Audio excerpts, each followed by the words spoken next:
తమిళనాడుకి కావేరీ జలాల్ని విడుదల చేయాలన్న తీర్పుని కర్ణాటక పాటించకపోవడంపై సుప్రీంకోర్టు అసంతృప్తి వ్యక్తం చేసింది.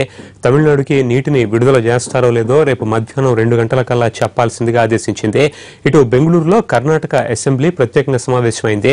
నీళ్లు విడుదల చేస్తే తమకి తాగునీటికి ఇబ్బందులు ఎదురవుతాయని కర్ణాటక అంటోంది. దీనిపై ఒక తీర్మానం చేయబోతోంది కర్ణాటక అసెంబ్లీ. మరిన్ని వివరాలు మా ప్రతినిధి కేశవ్ అందిస్తారు. కేశవ్, గతంలో కూడా కర్ణాటక ప్రభుత్వం తీసుకున్న నిర్ణయం సుప్రీంకోర్టు తీర్పుని ఓవర్ రైడ్ చేయలేదు సుప్రీంకోర్టు స్పష్టం చేసింది. తీర్మానం మరి ఏ నేపథ్యంలో చేస్తున్నారు? కర్ణాటకలో పొలిటికల్ డెవలప్మెంట్స్ ఎలా ఉన్నాయి కావేరీ అంశంలో?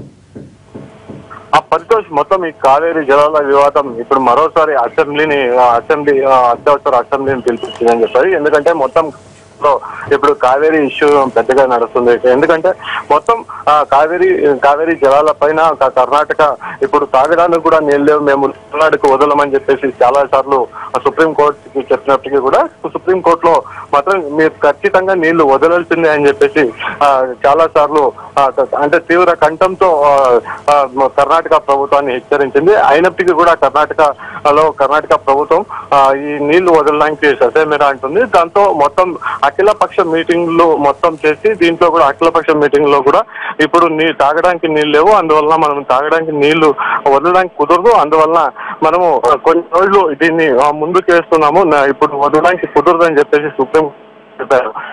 దీనిపైన మాకు ఒక అవకాశం ఇవ్వండి అని చెప్పేసి సుప్రీంకోర్టులో ఒక పిటిషన్ ఉంది.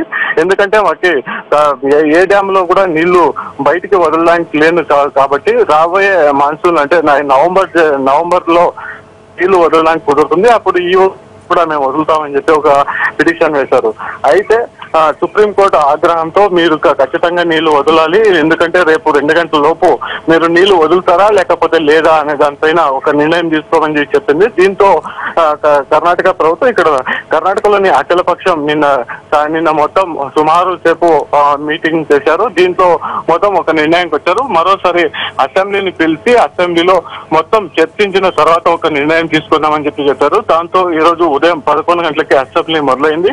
ఈ అసెంబ్లీలో అన్ని పార్టీలు అంటే ప్రధానంగా కాంగ్రెస్ ప్రభుత్వము, తర్వాత దాంతోపాటు ప్రతిపక్షమైన బీజేపీ, తర్వాత జేడీఎస్ లు కూడా ఇప్పుడు పాల్గొన్నాయి. మొత్తం అందరికి కూడా విప్పులు జారీ చేశారు, అందరు ఎమ్మెల్యేలకు విప్పులు జారీ చేశారు. మొత్తం ఇప్పటికే చాలా మంది ఎమ్మెల్యేలు వచ్చినప్పటికీ కూడా కొంతమంది ఇంకా ఎమ్మెల్యేలు చేరుకోవాల్సింది. దాంతో సుమారు ఇప్పుడు ఒక 30 నిమిషాల పాటు అసెంబ్లీని వాయిదా వేశారు. మరో 30 నిమిషాల్లో మరోసారి అసెంబ్లీ సమావేశం అవుతుంది.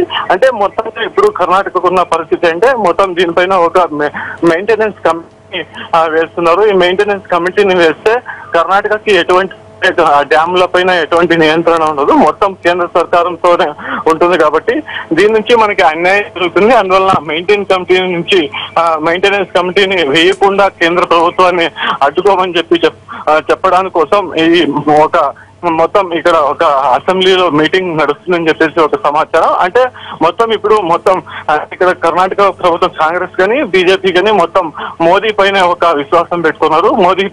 మోదీ ఏ నిర్ణయం తీసుకుంటే మా కర్ణాటకకి మొత్తం మంచి జరుగుతుందనే ఒక ఉద్దేశం. కానీ ఇప్పటికే కర్ణాటకలో మాజీ ప్రధానమంత్రి దేవేగౌడ నిరాహార దీక్షలు, తర్వాత మోదీ కూడా దానిపైన మేము మీకు ఎటువంటి హాని చేయమని చెప్పేసి ఒక సందేహం రావడంతో ఈ రోజు జరిగేటువంటి అసెంబ్లీ తీర్మానం పైన రేపు మొత్తం అంటే మెయింటెనెన్స్ కమిటీని వేస్తారా లేదా అనే దానిపైన ఇంకా చర్చ కొనసాగుతుంది. Paritosh, thank you Keshav.